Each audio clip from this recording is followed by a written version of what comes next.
That's right. Welcome, one and all. I'm going to ask you all to let's be real here for a little bit as we talk about the real world before we get into some gaming here today. Appreciate you joining me. I've had a lot of questions recently on Twitter and on YouTube. Like, is this a show? Is this actually a show? I don't know. Seems like we're adding more show-like elements as this thing continues on. Well, tonight we're going to talk about Marjorie Taylor Greene, the vote that just went through the House. I'm going to share a little story about meeting a QAnon and just what the fuck is going on in this fucking country. It's not going to be a long conversation, but you know what? I think it's going to be a necessary one. Thanks for joining me here on Let's Be Real. I am a leader, but you will not follow me. I ain't no preacher, for I'm full of blasphemy. See you in hell, boys. See you in hell, see you in hell, boys. See you in hell. See you in hell. See you in hell, boys. All right. I don't know if that's an intro, but it's going to serve as an intro from now on. Anyway, so let's start out with a little bit of a personal story. I go to Walgreens almost every single day because I drink a lot of tea, as you guys know. It's my big drink of choice. And, you know, it can be kind of tough to find specifically the Arnold Palmer Arizona iced tea 1 gallon jugs because they don't seem to be ordered very often by a lot of the stores near me. Anyway, Walgreens is one that does seem to stock them fairly often. And the other day, I'm walking in, and right away I could tell something's weird because the security is right up there up front. And, you know, it was like all eyes turned to me when I walked in. And there was definitely something weird that was going on. And there was a white woman at the counter who was extremely worked up, extremely upset. And apparently, because I asked later, I asked the security guard, you know, what was that all about? Apparently, what had set her off so much was being told that it was law that she wear a mask inside the store. And the part of the conversation, well, it really wasn't a conversation. Part of the barrage that I caught was this woman telling the cashier that she probably helped the Democrats. You probably helped Joe Biden steal that election. And, fortunately, I didn't hear much more than that. But she started talking about it's unconstitutional to force me to wear a mask. And that bitch, Gretchen Whitmer, fortunately, she was shown out of the store not long after. Yeah, this was at the Walgreens right around the corner from my house. And so as this woman is being escorted out of the store and I am doing my shopping, I come up to pay for my items, and there is only one cashier, and she is still visibly upset. And so, you know, I asked her, "Are you okay?" And she was, what she said to me was just heartbreaking. She said, "You know, I try to be nice to everyone. I try to be nice and courteous to everyone who comes in here. And I didn't deserve that." And I agreed with her. Absolutely, you didn't deserve that. And, you know, she said, "I just don't understand what's going wrong with people." You know, it's a fairly small thing to ask to wear a fucking mask. And whether you agree with the science or not, I mean, really, it's not up for debate at this point. You know, infectious disease is like one of the oldest studies of humankind. And if at this point in your life, and this woman was, you know, in her late 30s, early 40s. And if at this point in your fucking life, you're, you know, this is what you're choosing to do with your time, you know, it really makes me worry. It makes me worry about people. Like in the macro sense of, you know, like, where the fuck is this all going?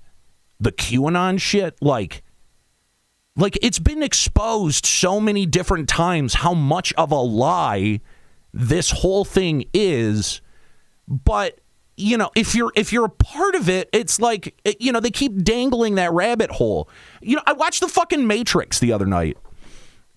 You know, and I started thinking in that scene of the red pill, blue pill sort of thing. Like, this is their entire fucking analogy.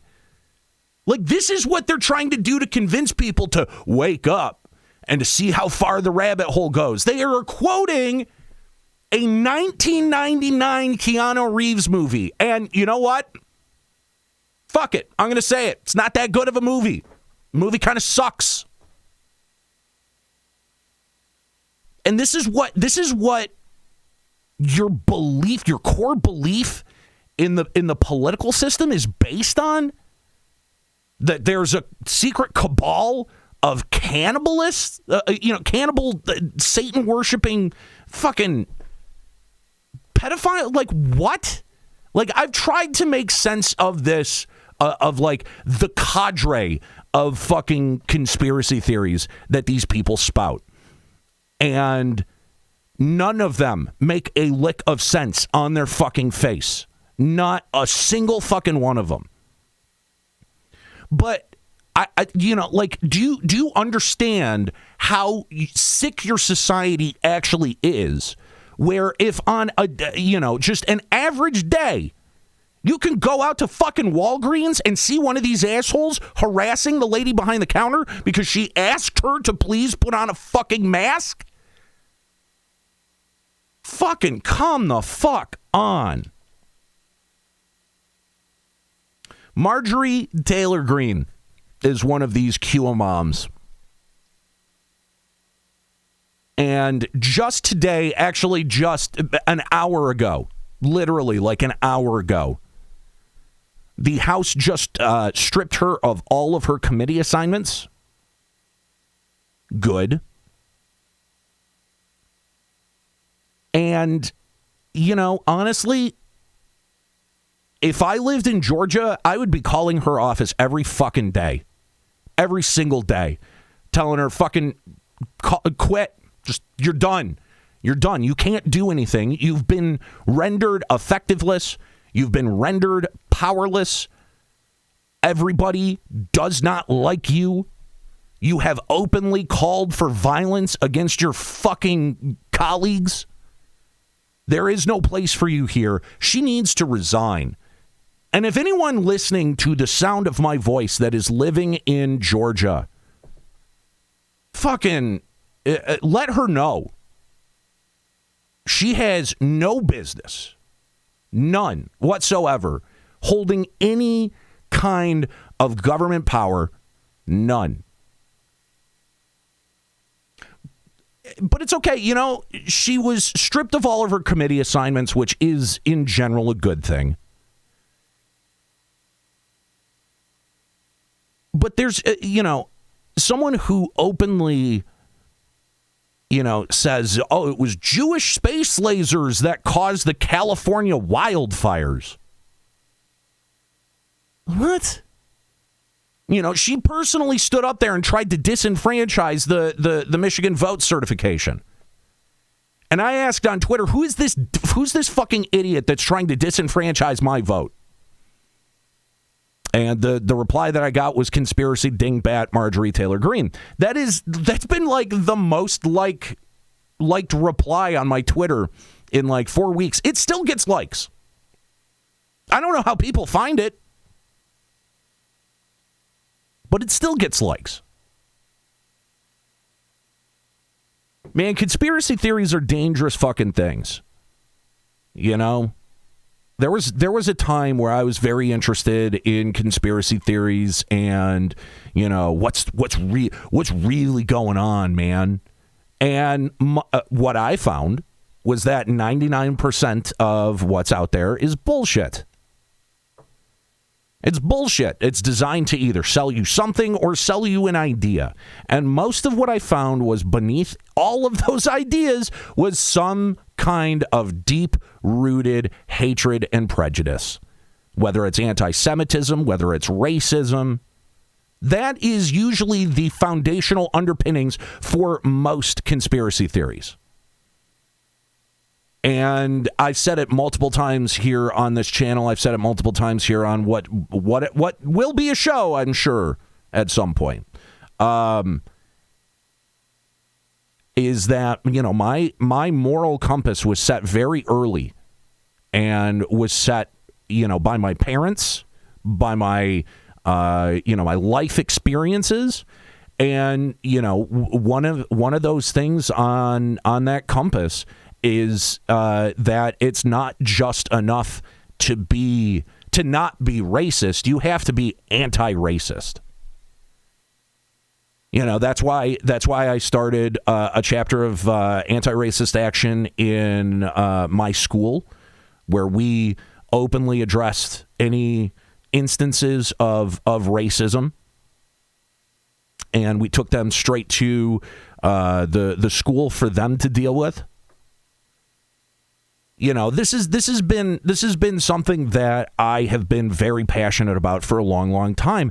And the thing about racism that you have to learn is that racism does not usually come in the form of open racism. It usually comes in the form of someone who can say all of the nice, correct, politically correct things to get you to believe at the end of the day that, oh, well, that's just what Jewish people believe. That's just what Islamic people believe. And it's antithetical to our way of life. No, the fuck it ain't. Extremism across the board is antithetical to our way of life. Period. Whether it comes from Marjorie Taylor Dingbat and fucking QAnon, or whether it comes from, you know, the fucking mountains of Afghanistan. Extremism is the thing that is fucking dangerous. And anyone who calls for organized political violence, you know, that was one of the things that Marjorie Taylor Greene ran on. Was like, oh, hey, here's a commercial of me shooting a bunch of fucking tannerite with the faces of the squad on it, and all of her fucking constituents just, yeah, that's great. It's fucking embarrassing. It's absolutely fucking embarrassing.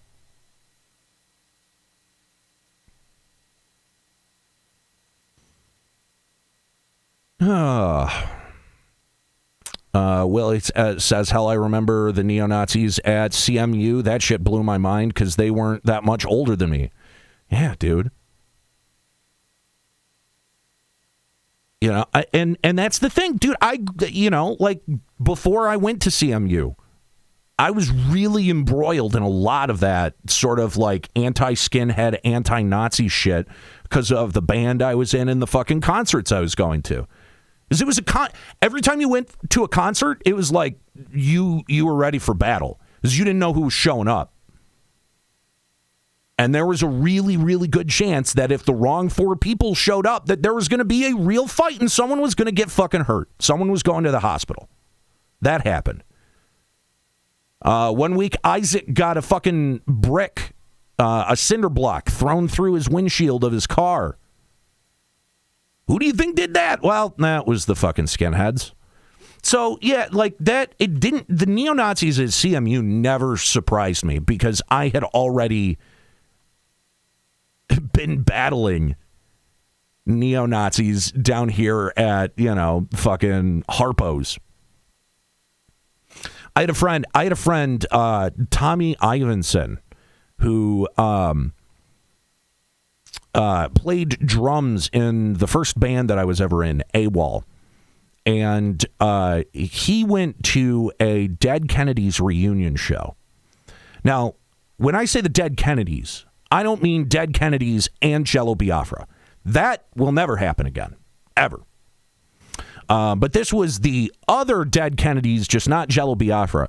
And it's really funny because I believe the Dead Kennedys Twitter account tweeted not that long ago in support of Mitt Romney, especially when he was kind of joining the brigade against, against Donald Trump, and they praised him, and it got a ton of backlash. And I guess nobody really realized that the Dead Kennedys have had really, really sketchy politics and super sketchy followers since, when did I see him? 2000, 2001? Because in that park, like, Tommy and I were fucking with these, like, three skinheads that we had known previously. We had been fucking with them in the pit, bloodied up one of their noses, and they had got more of their crew. And outside, when we were walking to the car, one of them pulled a knife on Tommy and slashed him, like, right, not deep, mind you, but slashed him, like, right down, like, from the shoulder down to about his waistline. And again, it was like as light as a cat scratch, right? So, like, you hear that, it sounds really bad. And Tommy used to love to fucking brag about this shit too, because he still had the shirt where it was, it had some blood on it, and it had the fucking the tear. But dude had taken a fucking knife and cut his whole fucking shirt, scratched him pretty bad, and fuck,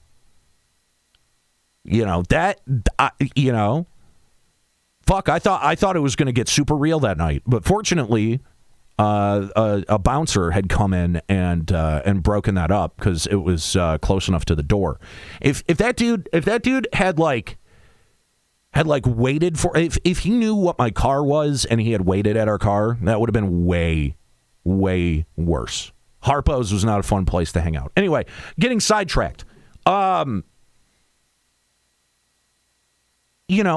I just want to talk. If we're talking about Marjorie Taylor Greene tonight, I just want to talk about the margins that this vote passed by, because only 11 Republicans jumped the aisle to vote against Marjorie Taylor Greene, to vote to strip her from her committee assignments. I just want 199 elected Republican officials voted with Marjorie Taylor Greene. And the thing that I keep fucking hearing over and over and over again, oh, this is going to be so bad for the Republican Party. This is going to be terrible. This is going to split the Republican Party. All the good Republicans like me who aren't a racist and just believe in conservative fiscal values. Well, they're going to lose all of those people. Well, let me be the first to welcome you to the fucking Democratic Party if you're one of those people. Because guess what? 199 of your elected representatives voted to back someone who wants to kill the Speaker of the House,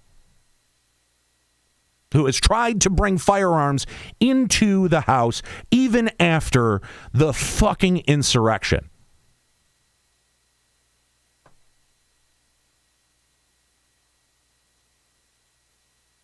Where are the good Republicans? I see 11 of them. Exactly 11 of them.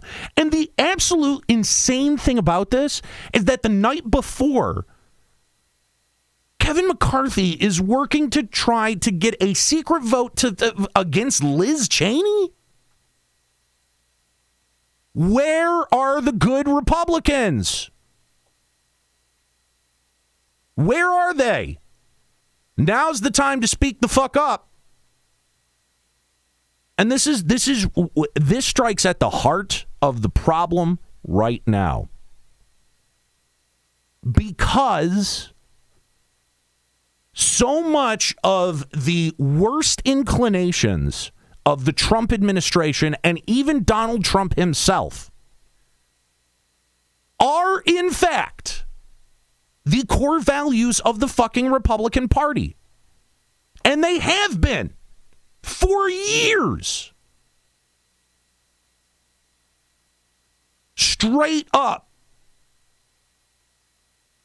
This is what all of the PC language and the flowery language was meant to disguise. Is that all of this fucking race baiting, all of this fucking, this happy horse shit that Donald Trump pulled for 4 years. He was polling at like a 90 fucking % approval rating among Republicans. It's because this is what they actually fucking want. Oh, and I can hear a few of you, oh, not me, Nate. Really? Really? Fucking prove it then. If you're uncomfortable with Islamic extremism, you should be as uncomfortable with fucking domestic extremism. And I'm damn sure getting fucking tired of people coming to my fucking YouTube channel to tell me, oh, I'm being too divisive. I'm being too divisive. Because I want fucking consequences for politicians who tried to back a fucking coup, tried to be a bloodless coup, but you ended up killing 5 fucking people, including goddamn police. You know, and after that fucking insurrection, they said all of the right things. And then 199 of them back Marjorie fucking Taylor Greene. Likely Trump's going to be acquitted by the Senate because of the same shit. Because they said the politically expedient thing in the wake of a crisis, and then they turn around, they do an about fucking face. It's not even a month later. We're 2 days before it's a month later. And these motherfuckers are backpedaling already.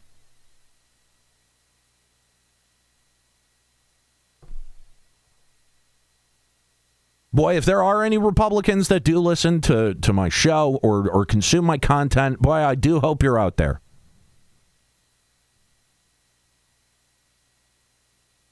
But I don't see it. I don't see it.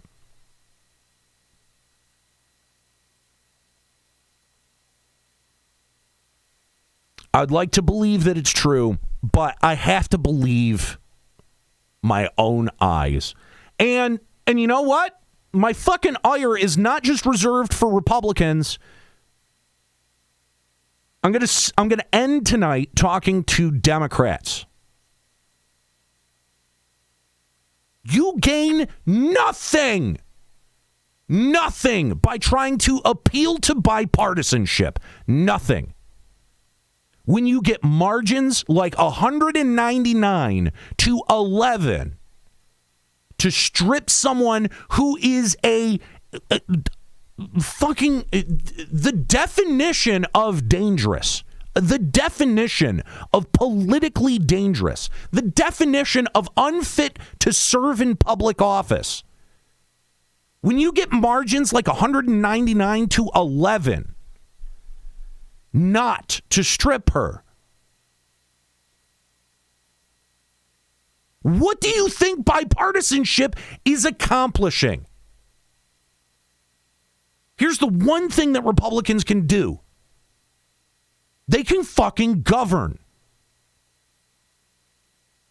They pass fucking laws. They don't talk about it endlessly. Because as soon as they have the votes, they bring it to the floor and they fucking pass it right through. And you have assholes out there like Joe fucking Manchin.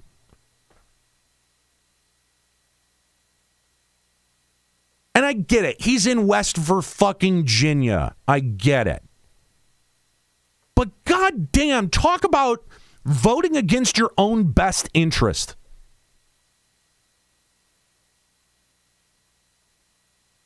Drives me absolutely insane.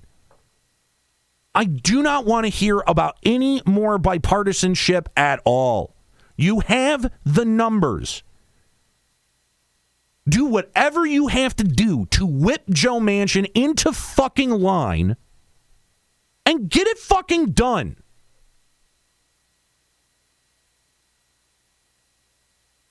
It drives me absolutely up a fucking wall that it's like, okay, well, we won the House and Senate. Okay, great. That means that we're going to fucking bicker amongst ourselves for fucking 6 weeks while people starve. Like, how do we not have the stimulus in our hands right now? I didn't even get the last fucking stimulus check because the IRS has their thumb up their fucking ass.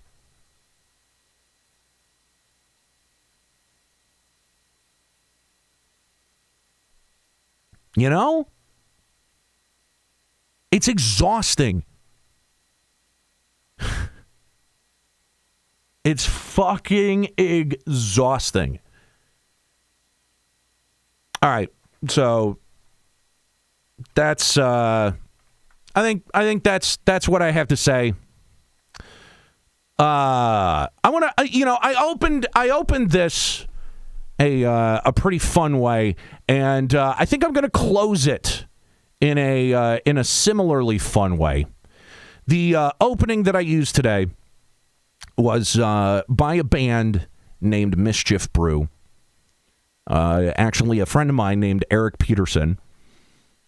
And he has an amazing discography, and you should go check it out. Unfortunately, we lost Eric in 2016, but I struggle to think of a band that can really kind of capture now and the frustration of now better than Mischief Brew. So, as we end today, let's make sure to give thanks. For all the things you said to me, for all the good that you have ever done. Without you, what would I be? You're the gas upon my flames, my love and rage all roll up into one. For every time your gun goes off, a new rebel is born. So when there's 41 bullets, it's 41,000 thorns in your side. We'll take a ride down to precinct 29, and we'll sing and dance and break the code of silence. That's right, everyone. You got to give thanks. You got to be able to look on the bright side. You got to be grateful. So I'm told. Thank you, Governor. Thank you, Governor. To the mayor and the commissioner. Your monster is alive now. She's taken to the streets, crashing through your opera house and tearing out the seats. For all the time you sign your name, someone out there dies. Found a wallet, not a gun, and mother wipes the tears from her eyes. We despise your hollow truths and honest lies. Now you can't sing the monster into slumber. You know, one of the core tenets of this show is, be kind to yourself, be kind to other people. Make sure to take care of other people. Share your gratitude. Thanks, bastards, you made me what I am. Thanks, bastards. I took the goods and ran. Thanks, bastards. You made me what I am. Thanks, bastards. I took the goods and ran. I took the goods and ran. I took the goods and ran. I took the goods and ran. It's going to do it for me today. The stream's not over. We got some Final Fantasy XI to play. Homeland Security. And I've actually, you know what? I've actually been playing some Final Fantasy 11 recently. So I actually have some things to do. It's exciting. Stick around. We're going to get old school here on the channel. Fear no march of all the victims of your power war. Rob the right to steal the night, and rebels shall be born forevermore. You're the storm, we shall play after it pours. And joy is sure to come after your silence. Yeah, joy is sure to come after your silence. Stick around, guys. Thanks, bastards, you made me what I am. Thanks, bastards, I took the goods and ran. Thanks, bastards, you made me what I am. Thanks, bastards, I took the goods and ran. I took the goods and ran. I took the goods and ran. I took the goods and ran.